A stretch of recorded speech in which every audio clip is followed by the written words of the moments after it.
Our encounter is called Bolstering Defenses. I think you guys are really going to like this.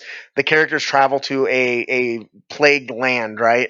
This land is infested and is dying. It's infested with undead, and everything is necrotic. And there's these control point, these towers that are throughout the area that this group of paladins are trying to maintain control of to keep the plague from spreading any farther. Except they're losing. It's literally a tower defense game. Yeah, right.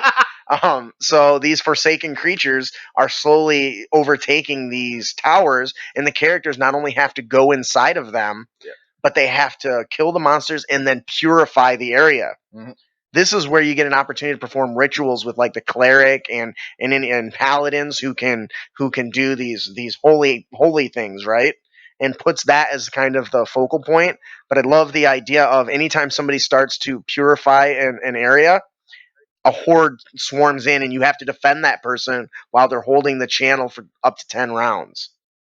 So it's a nonstop. This is a time-based event, right? Yep. It's not here's a number of monsters. It's you better survive until the channeling is done. And by setting it to 10 rounds, not only ensures the combat's 10 rounds, but it puts a lot of stress on the characters because they don't know how long it's going to take. Yep. What do you guys think about that? That sounds great.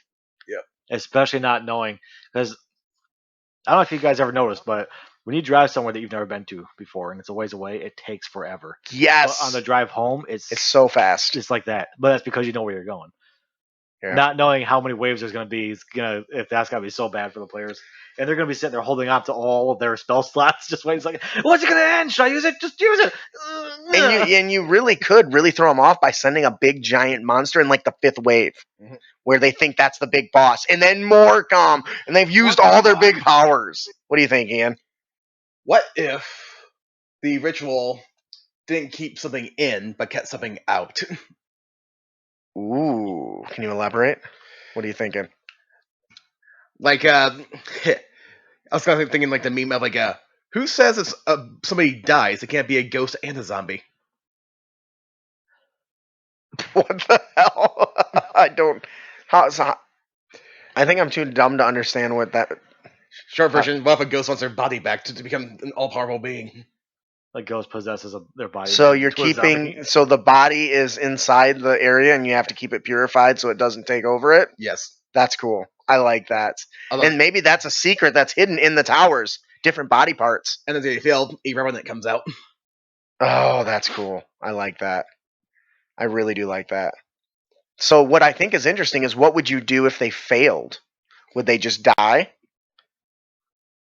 Well, would they have to run away? Well, would you give them the option to run away?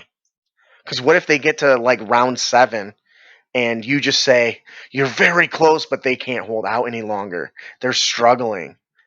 But if they run away and they don't take it, what is the impact of only taking control of 3 of these 5 outposts? Yep. Does the area still spread? Maybe it spreads to the north because that's the post that you guys failed. So now it's spreading to the north is kind of indirectly your fault.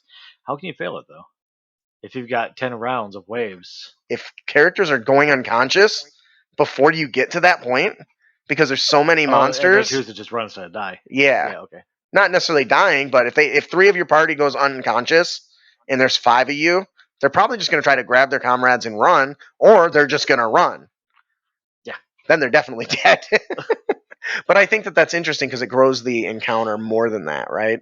And it makes it more about survival as opposed to just slaying. Yep. This sounds like a perfect way to use your horde mechanic that you did the other week. Ooh, that's a good idea. I like that. I've used it, and it's actually worked out quite well. So, you guys got anything else to this? Not today. All right. Also, it should be noted that in the adventure, the reward for conquering all 4 is a Holy Avenger. I don't know what that is. That's a very powerful sword.